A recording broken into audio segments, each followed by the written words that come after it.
지난 시간에 우리는 파워로마서 6번째 시간을 가졌습니다. 칭의의 선물인 소망에 대한 말씀을 나눴죠. 믿음으로 의롭다함을 받은 사람은 소망을 선물로 받는다. 그리고 그 소망은 영광의 소망, 곧 장래에 이루어질 우리의 소망임을 알게 되었습니다. 오늘은 파워로마서 7번째 시간으로 로마서 5장 12절에서 21절을 본문으로 한 사람 예수님의 순종으로, 한 사람 예수님의 순종으로라는 제목의 말씀을 나누겠습니다. 여러분, 오늘 본문은요, 로마서에서 특별한 본문입니다. 바울이 두 사람을 비교를 하고 있어요.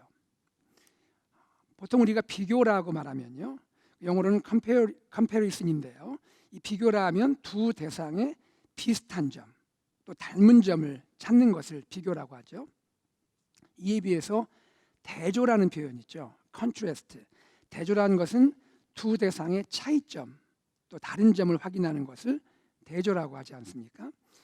이렇게 볼 때 바울이 본문에서 하고 있는 이 비교는요, 비교이면서도 대조다라고 말할 수가 있겠습니다.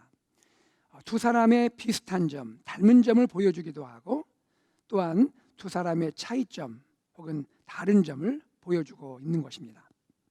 자, 그러면 바울이 비교하고 있는 두 사람 누구일까요? 아담과 예수 그리스도입니다. 아담과 예수 그리스도. 먼저 아담에 대해서 생각을 해볼게요. 아담 누굽니까? 창세기에 등장하는 첫사람입니다. 아담 어떻게 지어졌죠? 하나님이 흙을 가지고 만드셨죠. 그리고는 그 코에 생기를 훅 불어넣으십니다. 하나님이 숨을 훅 불어넣으신 거죠. 그때 아담이 생령이 되었다고 성경은 말합니다. 그 생령을 영어로는요, a living being 또는 a living soul 이렇게 표현을 합니다. 살아있는 존재, 살아있는 영혼 이런 뜻이죠. 그러니까 하나님이 사람을 흙으로 지은 다음에 그 코에, 그 몸에 생기를 훅 불어넣으니까 그때부터 사람은 살아있는 존재, 살아있는 영혼이 되었다라고 성경이 소개해주고 있습니다. 그런데요, 이 아담이, 우리가 너무나 잘 알고 있는 창세기 이 아담이 인류의 조상입니다. 인류의 조상이에요. 아담으로부터 자녀가 태어나죠. 그리고 자손이 번성하게 됩니다. 그리고 온 인류를 이루게 된 것이죠. 그래서 성경은 이 창세기 아담을 뭐라 부릅니까? 첫사람 아담 이렇게 부릅니다. 첫사람 아담. 자, 다음은 예수 그리스도를 생각해 볼게요. 예수 그리스도 누구십니까? 예수 그리스도는요, 우리가 지금 말씀 나눈 첫사람 아담처럼 사람이세요. 예수님도 사람이십니다. 첫사람 아담처럼 또 아담의 후손인 우리들처럼 예수님도 사람이세요. 예수님 육신이 있으셨습니다. 우리 복음서에 보면 육신 있는 예수님이 배고픔도 느끼시고 또 때로는 피곤함도 느끼시고 그래서 주무실 때도 있죠. 또 때로는 슬픔 앞에서 울기도 하시죠. 예수님이십니다. 그리고 마지막 십자가에 달리실 때에는요, 그리고 죽으실 때는 온 몸에서 물과 피를 다 쏟아내셨습니다. 예수님은 사람이세요. 그러나 예수님은 첫사람 아담과 다르세요. 사람이긴 한데 첫사람 아담과는 달라요. 아담은 죄에 있어서 실패했죠. 그 말은 아담은 범죄했지 않습니까? 그러나 예수님은 죄가 없으세요. 예수님은 우리와 똑같이 인생을 살아가시면서 여러 가지 시험을 만나셨지만 죄는 없으시다고 히브리서 4장 15절이 증거하고 있습니다. 고린도후서 5장 21절에 보면요, 예수님을 이렇게까지 표현합니다. 예수님은 죄를 알지도 못하는 분이다라고 소개하고 있습니다. 자, 이런 점에서 예수님은 첫사람 아담과 분명히 다르죠. 자, 그 외에도 예수님이 첫사람 아담과 다른 점이 또 있습니다. 예수님은 근본적으로 누구시냐면 예수님은 하나님의 성육신이에요. The incarnation of God. 하나님의 성육신. 예수님은 본래 영원한 말씀이셨어요. 영원한 하나님이신데 이 영원한 말씀이, 영원한 하나님이 육신이 되어서 이 땅에 오신 분이에요. 요한복음 1장 14절 말씀을 같이 한번 읽어보겠습니다. 말씀이 육신이 되어 우리 가운데 거하심에 우리가 그의 영광을 보니 아버지의 독생자의 영광이요 은혜와 진리가 충만하더라. 또 예수님은 어떤 분이실까요? 예수님은 근본 하나님의 아들이세요. Son of God. 예수님은 우리가 알듯이 어머니 마리아를 통해 세상에 태어났습니다. 그러나 사실은 성령으로 잉태되어 태어나신 분이세요. 남자를 알지 못하는 여인, 그 처녀 마리아가 성령으로 예수님을 잉태하여 예수님을 낳게 된 겁니다. 다시 말해서 예수님은 사람의 아들이지만, Son of Man, 사람의 아들이지만 사실 근본적으로 보면 예수님은 누구시라는 거예요? 하나님의 아들이시라는 거예요. 성경은 이것을 분명히 말씀하죠. 예수님은 하나님의 유일한 아들이다. 하나님의 독생자다. 하나님은 그분의 아들 예수님을 세상에 보내셨고, 그리고 그 아들을 죄인들을 위한 대속의 제물로 삼으셨다라고 말씀을 하고 있습니다. 우리 잘 알고 있는 요한복음 3장 16절 같이 읽어볼까요? 요한복음 3장 16절입니다. 하나님이 세상을 이처럼 사랑하사 독생자를 주셨으니 이는 그를 믿는 자마다 멸망하지 않고 영생을 얻게 하려 하심이라. 자, 이런 예수님을 생각할 때 우리는 무엇을 깨닫게 됩니까? 아, 예수님은 첫사람 아담과 다른 분이구나라는 것을 깨닫게 되는 것이죠. 예수님의 모습은 아담과 같습니다. 그러나 예수님의 근본은 아담과 다르다는 거죠. 다시 말해서 아담은 이 땅에 속한 사람이지만 예수님은 하늘에 속한 사람이라는 거예요. 이 점에서 성경은 예수님에게 새로운 호칭, 새로운 별명을 붙여줍니다. 그것이 뭘까요? 둘째 아담이라는 거예요. 또는 마지막 아담이라는 거예요. 첫째 아담과는 다르다는 거예요. 그럼 다 같이 볼까요? 둘째 아담, 마지막 아담. 네. 고린도전서 15장 47절 말씀을 함께 읽겠습니다. 첫사람은 땅에서 났으니 흙에 속한 자이거니와 둘째 사람은 하늘에서 나셨느니라. 자, 고린도전서 15장 45절도 한번 읽어봐요. 기록된 바 첫사람 아담은 생령이 되었다 함과 같이 마지막 아담은 살려주는 영이 되었나니. 여러분, 지금까지 우리는 아담과 예수 그리스도를 비교하고 대조했습니다. 자, 그럼 여기서 질문 있죠. 왜 바울은 갑자기 아담과 예수 그리스도 이야기를 꺼내는 걸까? 왜 로마서를 쭉 풀어가면서 로마서 5장에 와서 갑자기 아담과 예수 그리스도 이야기를 하는 걸까? 왜 그럴까요? 그것은요, 우리 이야기를 하기 위함입니다. 우리 이야기를 하고 싶은 거예요. 무슨 뜻입니까? 로마서에서 우리는 지금 무엇을 보았죠? 우리는 하나님의 은혜로 칭의를 받게 되었죠. 칭의의 은혜를 누린 우리잖아요. 믿음으로 의롭다함 받은 우리입니다. 그런데 이것은 중요한 진리인데, 칭의의 은혜를 받은 우리, 믿음으로 의롭다함 받은 우리는 과연 어디에 속해 있는가 하는 거예요. 어디에 속한 사람이냐, 이것을 바울은 말하고자 하는 겁니다. 여러분, 질문 드립니다. 우리의 소속은 어디입니까? 칭의의 은혜를 받은 우리, 구원의 은혜를 받은 우리는 어디에 속해 있습니까? 누구에게 속한 사람입니까? 첫사람 아담입니까? 예수 그리스도입니까? 이것이 질문인 거예요. 바울은 뭐라고 말합니까? 우리는 칭의의 은혜를 받은 우리는 예수님에게 속한 사람이다. 바울의 표현을 따르면 우리는요, 아담에게 속한 사람이 아니라 예수 그리스도께 속한 사람이다. 다시 말하면 첫사람 아담에게 속한 사람이 아니라 둘째 아담이요 마지막 아담인 예수 그리스도께 속한 사람이라고 말씀하고 있는 것입니다. 자, 그런데 여러분, 바울은요 아담과 예수 그리스도의 공통된 특징을 소개해 주고 있어요. 아담과 예수 그리스도의 공통된 특징이 있다는 거예요. 그것을 무엇이라 말하냐면 대표성의 원리라고 불러요. 조금 어려운 말이죠. 대표성의 원리. 영어로는 Principle of Representation이라고 말합니다. 대표성의 원리. 이것이 아담에게도 있고 예수 그리스도에게도 있다는 거예요. 자, 요 이야기를 설명을 드릴게요. 대표성의 원리가 뭐냐? 한 사람이 있는데 그에게 속한 모든 사람들을 대표한다는 생각이에요.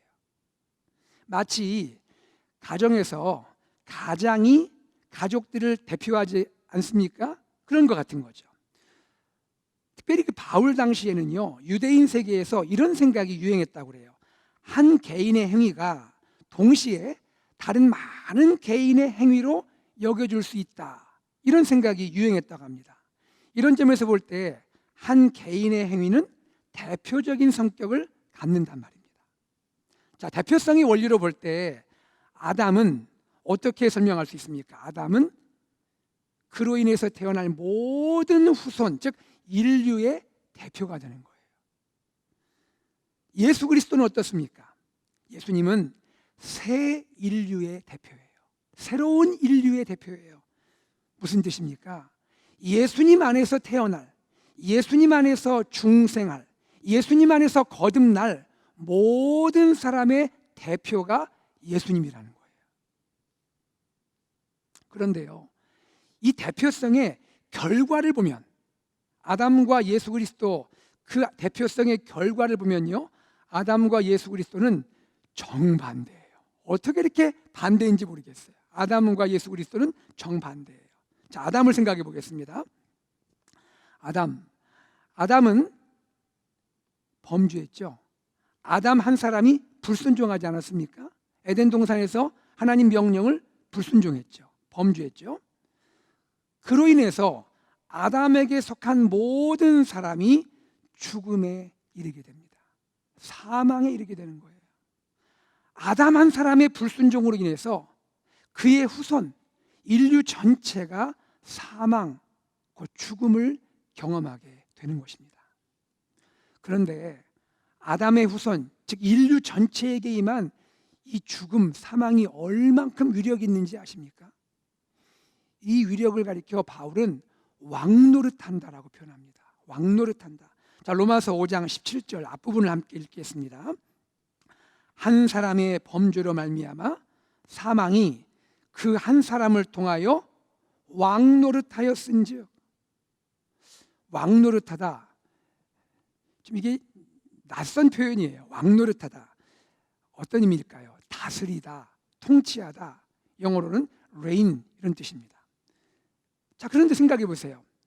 여러분, 왕이 백성을 통치하지 않습니까? 그것처럼 죄가, 사망이 왕노릇을 한다는 거예요. 죄와 사망이 왕노릇하는 것을 어떻게 우리가 설명할 수 있을까요? 그것은 마치 폭군이 백성을 다스리는 것 같은 그런 지배일 거예요. 아주 악한 폭군이 그에게 주어진 그런 백성들을 막 그냥 악하게 폭정으로 다스리는 그런 지배가 죄와 사망의 왕노릇인 겁니다. 여러분, 실제로 우리 인류를 한번 생각해 보세요. 인류 가운데 누구도 예외 없이 태어나서 마지막 죽을 때까지 일생 동안 죄의 사슬에 매여 죄의 종으로 살아갈 수밖에 없는 것입니다. 이것이 인생이에요. 태어나서 죽을 때까지 모든 인류는 아무도 예외 없이 죄의 사슬에 매여서 죄의 종으로 살아가는 것, 이것이 인간의 모습이라는 거예요. 죄의 힘, 죄의 권세 앞에서요, 인간은 자신의 무력함을 느낍니다. 때로 죄를 이기려고 노력을 많이 하죠. 죄를 벗어나고자 애쓰죠. 뭔가 의롭게 살고자 애쓰죠. 그러나 결국에는 죄 앞에서 인간의 무력함을 느끼고 굴복할 수밖에 없는 것, 그만큼 죄의 위력은 대단한 것입니다. 그리고 언제 찾아올지 모르는 죽음의 공포. 여러분이는 아닌 듯이 지내지만요, 사실은 모든 인간은 마음 깊은 곳에는 죽음에 대한 공포가 있지 않습니까? 언제 찾아올지 모르는 이 죽음의 공포 앞에서 두려워하며 살아가고 있습니다. 이것이 인류의 실상이고 인간의 솔직한 자화상인 거예요. 그리고 이것은요, 우리의 마음을 아주 낙심하게 하는 것인데요, 아담 한 사람의 범죄로 인해서 많은 사람이 정죄에 이르게 됩니다. 죄인이야 라는 낙인이 찍히게 되는 거예요. 아담 한 사람의 범죄로 인해서 그에게 속한 모든 사람, 인류 전체가 정죄를 받게 되는 겁니다. 이 내용이 로마서 5장 18절 앞부분입니다. 같이 읽어볼게요. 그런즉 한 범죄로 많은 사람이 정죄에 이른 것 같이. 자, 지금까지 우리는 살펴보았습니다. 아담의 대표성의 결과가 무엇인지를 보았습니다. 중요한 것은 무엇일까요? 예수 믿기 전에, 예수님 만나기 전에 우리의 모습이, 저와 여러분의 모습이 이처럼 어둡고 이처럼 절망적이고 이처럼 비참했다는 사실입니다. 자, 그러면 이번에는 예수 그리스도를 생각해 볼게요. 예수 그리스도를 생각해 봅니다. 예수님은 어떻게 하셨습니까?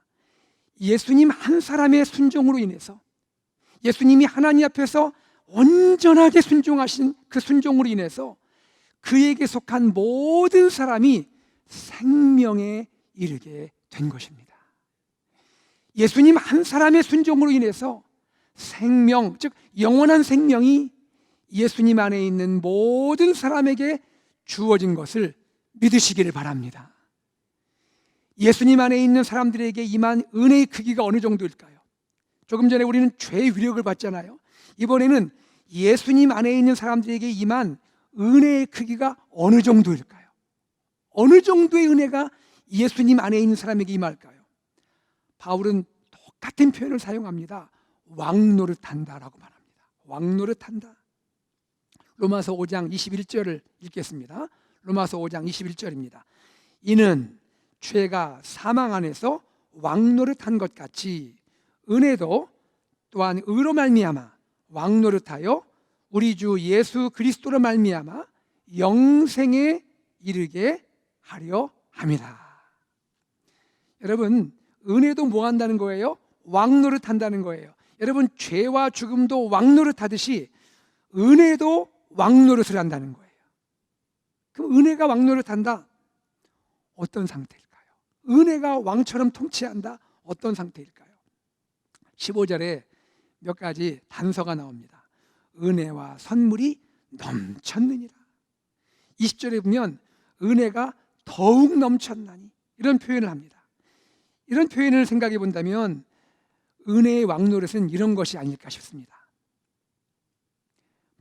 모든 삶에 은혜가 충만한 상태인 거예요. 모든 시간과 순간이 은혜로 채워진 그런 상태예요. 사람의 말과 행동이 은혜로 가득가득 넘쳐나는 상태, 이것이 은혜의 왕노릇이라고 생각합니다. 저는 말씀 준비하면서 이 장면이 떠올랐어요. 우리 성도님들 지금 팬데믹이라 우리가 뭘 하기가 어렵잖아요. 과거에 여러분 교회에서 수련회나 부흥회 또 진행하고 참여하신 그런 경험이 있으시죠? 그 은혜 받을 때, 수련회에 참여해서 부흥에 참여해서 은혜를 그냥 듬뿍 받았을 때 옆에 계신 성도님들 얼굴이 어떻든가요? 은혜 받고 나서 막 그냥 얼굴이 막 찌그러지시는가요? 은혜 받고 나서 막 기분 나빠하시는가요? 은혜 받으면 어떻습니까? 은혜 받으면 사람이 아니에요. 천사예요. 은혜 받으면 그냥 얼굴이 그냥 쫙 펴집니다. 그렇죠? 그리고 말이, 세상에 그런 말이 없죠, 그죠? 천사 같은 말을 하는 거죠. 행동이 어떻습니까? 제가 수련회 같은 데 가서 은혜 받으면요, 밥 이만큼 주셔도 되는데 권사님들이 은혜가 넘쳐서 밥을 왜 이렇게 많이 담는 거예요. 그리고 또 먹으라고 막 또 갖다 주시고, 왜 이렇게 하십니까? 왜 그래요? 그 이유가 은혜가 넘치니까, 은혜가 가득하니까 표정도 기쁨이 넘치고 감사가 넘치고 막 주고 싶고. 맞습니까? 모든 것이 기쁨이고 모든 것이 행복이고 모든 것이 평화 그 자체 아닙니까? 이것이 은혜가 왕노릇한다라고 저는 생각을 해보았습니다. 다윗의 고백 기억하시죠? 그 유명한 시편 23편 5절 하반부에서 다윗은 뭐라고 고백합니까? 내 잔이 넘치나이다. 내 잔이 넘치나이다. 은혜가 내 안에 조금 있는 게 아니에요. 은혜가 내 안으로부터 흘러 넘치는 거예요. 할렐루야. 이것이 은혜의 왕노릇 아닐까.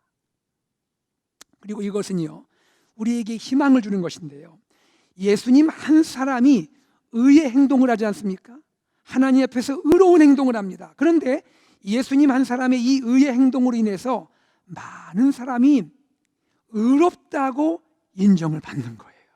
의롭다고 인정받는 거예요. 분명히 죄인이 맞는데도 예수님 한 분의 의로운 행동으로 인해서 죄인이라 여겨질 수밖에 없는 그 많은 사람들이 의롭다함을 받게 된다는 거예요. 그리고 생명을 얻게 되는 것입니다. 예수님 한 사람의 의로운 행동으로 인해서요, 칭의의 은혜를 누리게 되고 영생을 얻게 된다고 바울은 말하고 있는 것입니다. 로마서 5장 18절 하반부 같이 읽겠습니다. 한 의로운 행위로 말미암아 많은 사람이 의롭다 하심을 받아 생명에 이르렀느니라.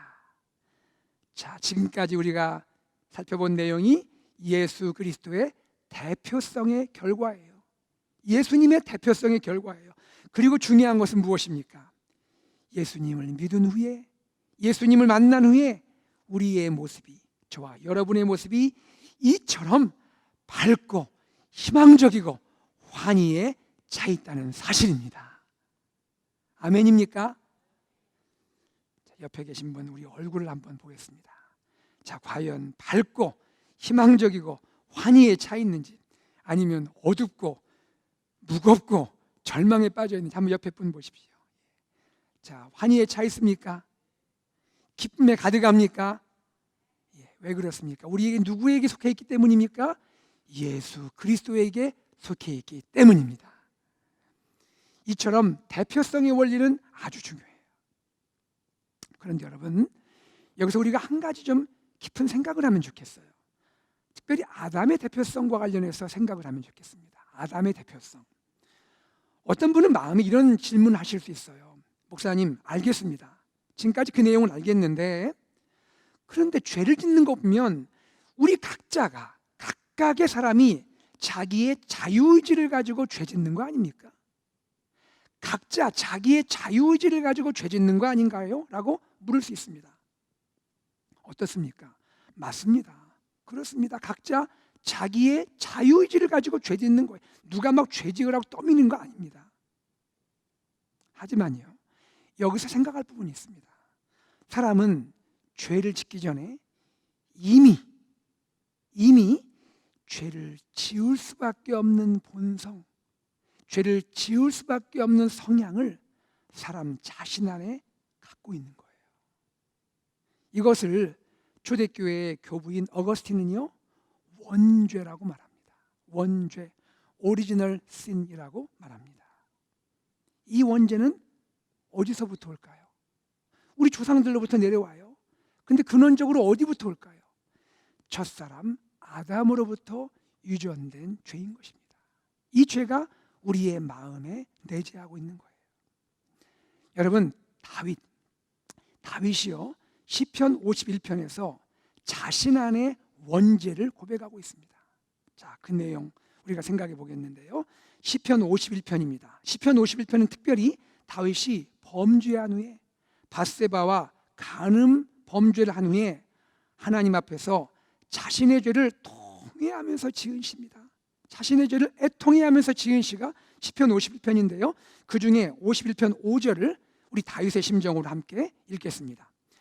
내가 죄악 중에서 출생하였으며 어머니가 죄 중에서 나를 잉태하였나이다. 다윗은 지금 뭐라고 고백합니까? 어머니가 죄 중에서 나를 잉태하였나이다. 여러분, 지금 다윗이요, 믿음의 사람 다윗이 자신이 죄 지은 거를, 죄악을 사랑하는 어머님께 전가하고 있는 겁니까? 어머니 때문이에요. 어머니 탓이 그렇게 말하는 그런 내용입니까? 아니죠. 다윗은 지금 철저하게 자기 죄악을 뼈저리게 뉘우치고 있습니다. 자신의 범죄를 하나님 앞에서 철저하게 회개하고 있습니다. 그런데요, 자신의 죄를 너무나 진지하게, 너무나 심각하게 그렇게 다루고 있기 때문에 죄에 대해서 생각하면서 나의 이 죄의 기원이 어디부터인가를 궁구하고 있습니다. 궁구란 말은 깊이 생각하고 있다는 거예요. 그러면서 죄라는 것이 얼마나 뿌리 깊고 얼마나 심각한 실체인지를 깨닫고 고백하고 있는 것입니다. 이처럼 원죄의 교리는요, 우리 신자로 하여금 내가 지은 죄를 변명하거나 책임 회피하도록 도와주는 그런 신학적인 장치가 아닙니다. 그런 것이 아니에요. 원죄를 말하면서 내 잘못이 아니야, 내 책임이 아니야, 그렇게 도와주는 신학적 장치가 아니라는 거예요. 원죄는 무엇일까요?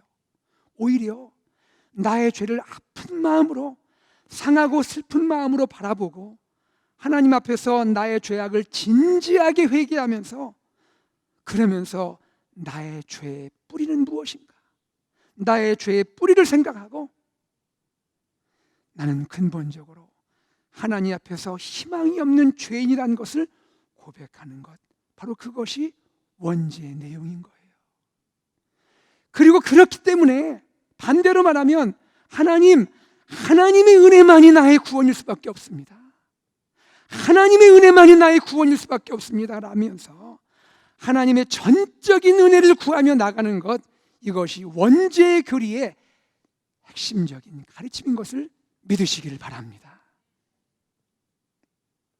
그러므로 우리는 각자 자유의지를 가지고 죄를 지을지라도 우리 죄의 뿌리가 첫사람 아담으로부터 기원한다는 것을 분명히 알고 그만큼 죄를 심각하게 여기고, 그리고 그렇기에 이 심각한 죄에서 나를 구원하신 하나님께 감사하고 예수 그리스도의 십자가의 은혜를 찬송하는 우리가 되어야 할 줄로 믿습니다. 바로 이것이 로마서 5장 12절과 14절에서 바울이 말하는 바로 이 은혜의 핵심인 것입니다. 자, 우리 로마서 5장 12절 같이 읽어보겠습니다. 로마서 5장 12절입니다. 그러므로 한 사람으로 말미암아 죄가 세상에 들어오고 죄로 말미암아 사망이 들어왔나니 이와 같이 모든 사람이 죄를 지었으므로 사망이 모든 사람에게 이르렀느니라. 그렇죠, 모든 사람이 각자 죄를 지은 건 맞아요. 그러나 근본을 보면 한 사람 아담의 범죄로 인하여 그 죄의 유전이, 그 죄의 영향이 모든 사람에게 이미 미친 것이고 사망이 모든 사람에게 이르렀다고 말하고 있는 것입니다. 로마서 5장 14절 또 한번 읽죠. 그러나 아담으로부터 모세까지 아담의 범죄와 같은 죄를 짓지 아니한 자들까지도 사망이 왕노릇하였나니 아담은 오실자의 모형이라. 아담은 에덴 동산에서 하나님이 금지한 선악을 알게 하는 나무 열매를 먹었잖아요.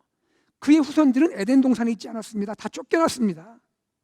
그러니 그의 후손들은 아담이 지은 똑같은 죄를 지은 건 아니죠. 아담은 에덴 동산에서 선악의 열매를 먹었고요, 후손들은 똑같은 죄를 지은 건 아니죠. 그러나 각각 다른 모습으로 죄를 지었지만 그들도 결국은 자기 자신이 아담처럼 하나님이 되려는 그러한 죄를 지은 거 아닙니까? 교만의 죄를 지은 거 아니에요. 죄의 모습은 다르지만 다 똑같은 아담의 죄를 지은 것이란 말입니다. 그러므로 모든 자에게 사망이 왕노릇했다라고 말하고 있는 것입니다. 자, 이제 말씀의 결론으로 들어가 보겠습니다. 바울이 아담과 그리스도를 비교하면서 말하고자 하는 핵심은 무엇입니까? 아담과 그리스도를 비교하면서 말하려는 핵심은 무엇이에요? 이것이 중요합니다. 예수님의 순종은 아담의 불순종을 이긴다는 거예요. 여러분, 저는 이 한 문장 쓰면서요 얼마나 마음이 감격되었는지 모릅니다. 그냥 저 혼자 하기가 이거 아까워서 안 되겠어요. 같이 한번 해봅시다. 같이 해보세요. 예수님의 순종은 아담의 불순종을 이긴다. 아멘입니까? 저는 너무너무 감격스러워요. 예수님의 순종이 아담의 불순종을 이긴다는 거예요. 아무리 아담의 대표성이 강할지라도 예수 그리스도의 대표성을 이길 수는 없다는 것입니다. 아담 안에서 죄와 정죄와 사망의 권세가 아무리 강할지라도 예수님 안에서 주어지는 의와 은혜와 생명의 선물보다 강할 수는 없다는 것입니다. 그러면 이 위대한 승리를 이루신 예수님의 순종은 무엇일까요? 도대체 예수님의 순종은 무엇이기에 이토록 놀라운 승리를 선포할 수가 있는 것입니까? 예수님의 순종, 그것은 하나님의 구원을 이루기 위해서 자신을 낮추고 십자가를 지신, 그리고 죄인들을 위해 자기 생명을 주신 사랑의 섬김인 줄로 믿습니다. 한 사람 예수님의 순종이 있기에 우리는 칭의의 은혜를 누리는 것입니다. 한 사람 예수님의 순종이 있기에 우리는 하나님의 위대한 구원을 얻게 된 것입니다. 예수님의 순종이 저와 여러분을 첫사람 아담으로부터 죄와 정죄와 사망의 권세로부터 이제 예수님께로, 예수 그리스도께로 의와 은혜와 생명의 세계로 옮겨주신 줄로 믿습니다. 이제 우리는요 예수님의 순종을 기뻐합니다. 예수님의 순종을 감사합니다. 그리고 예수님의 십자가의 순종, 예수님의 십자가의 구원을 증거하는 증인으로 능력 있게 살게 되는 것입니다. 그리고 예수님의 순종을 배워서 우리 역시 순종을 통해서 누군가 다른 사람을 살리고, 누군가 다른 사람을 세우고, 누군가 다른 사람을 일으키는 주님의 제자의 삶을 살게 될 줄로 믿습니다. 말씀 냈습니다. 한 사람 예수님의 순종은요 우리를 첫사람 아담으로부터 예수 그리스도께로 옮겨주었습니다. 예수님의 순종은 아담의 불순종을 이기는 능력이고 승리라고 선포하고 있는 것입니다. 예수님의 순종의 은혜를 깊이 누리는 사랑하는 우리 성도님들 되시기를 소망합니다. 예수님의 순종을 함께 배워가고 예수님의 순종의 그 능력과 승리, 십자가의 능력과 승리를 우리 이웃과 세상에 전하는 AKPC 공동체 되기를 주 예수 그리스도의 이름으로 축복합니다. 아멘. 우리 시간 주님의 그 순종의 능력, 주님의 그 순종의 승리를 기뻐하면서 감사하면서 주님 이 승리 능력이 나에게 주어짐을 감사합니다. 주님을 찬양합니다. 내가 이 승리 누리고 또 전하고 나누게 하여 주옵소서. 우리 이 마음으로 찬양을 드리겠습니다. 피난처 되시는 주 예수, 영원한 승리의 왕 찬양합니다.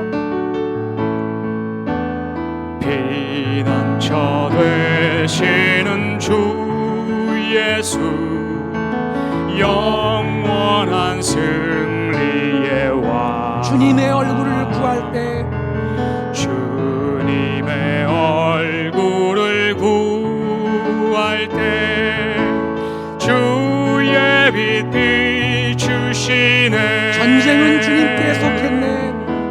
전쟁은 주님께 속했네. 승리는 우리의 것.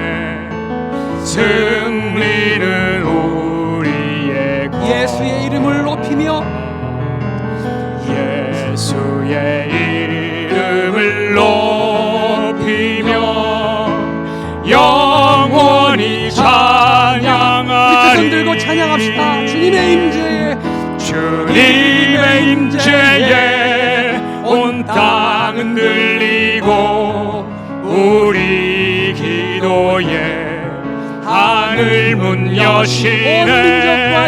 온 민족과 열방 주께 경배해 영원히 보좌에 계신 왕께. 피난처 되시는 주 예수,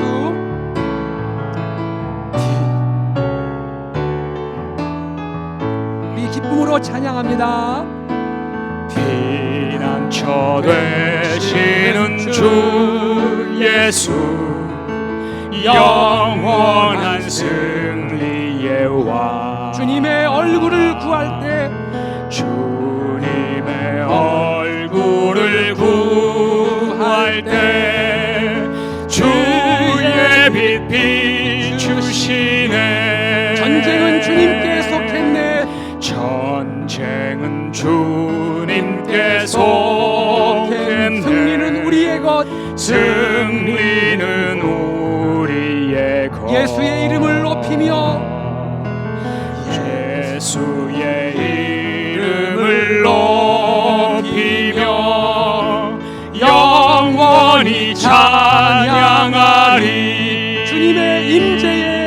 주님의 임재에 온 땅은 들리고 우리 기도에 하늘 문 여시네. 온 민족과 열방 주께 경배해. 영원히 하나님 어린 주님의 임재에 온 땅 흔들리고 주님의 임재에 온 땅 흔들리고 우리 기도에 하늘 문 여시네. 온 민족과 열방 온 민족과 열방 주께 경배해. 영원히 보좌에 다시 한번 찬양합니다. 주님의 임재에 온 땅 흔들리고 주님의 임재에 온 땅 흔들리고 우리 기도에 하늘 문 여시네. 온 민족과 열방 온 민족과 열방 주께 경배해. 영원히 보좌에 계신 왕께 영원히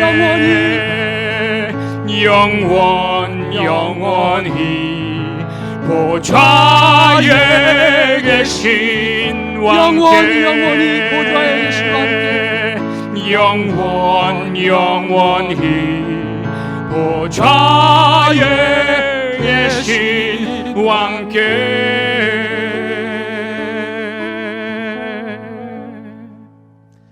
사랑하는 성도님들, 이 시간 함께 기도하기 원합니다.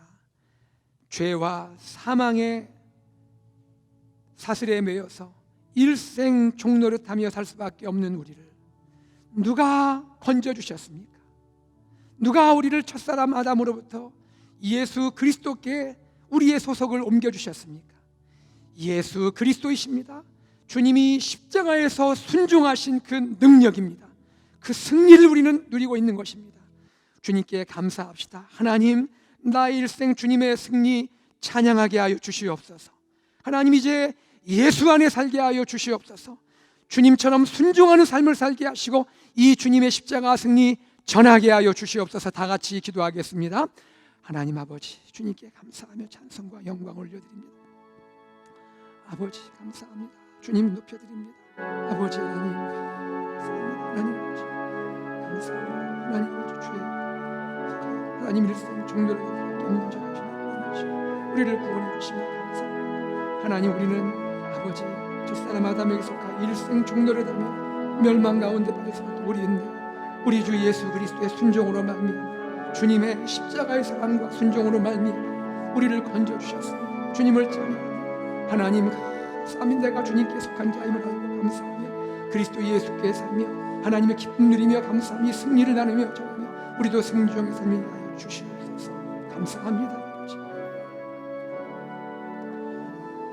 하나님 아버지, 웬 은혜입니까? 사랑입니까? 웬 축복입니까? 첫사람 아담에게 속하여 일생 죄와 사망의 종노릇하며 살다가 영원히 정죄 가운데 영원히 심판받을 수밖에 없는 우리를 예수 그리스도께 속하게 하시고 의를 누리게 하시고 은혜를 누리게 하시고 평안을 누리게 하신 그 은혜, 우리 어찌 다 찬양으로 다 표현할 수 있겠습니까? 주님 감사합니다. 우리를 위하여 예수님 십자가에 죽으시고 순종하심으로 이 승리, 이 놀라운 영광을 우리에게 주셨사오니 기뻐하며 감사하며 주님께 감격으로 나아가게 하시고 우리도 이 주님의 십자가의 승리 선포하고 전하게 하시며 우리도 주님처럼 순종의 삶을 살게 하여 주시옵소서. 감사드리며 주 예수 그리스도 이름으로 기도드리옵나이다. 아멘.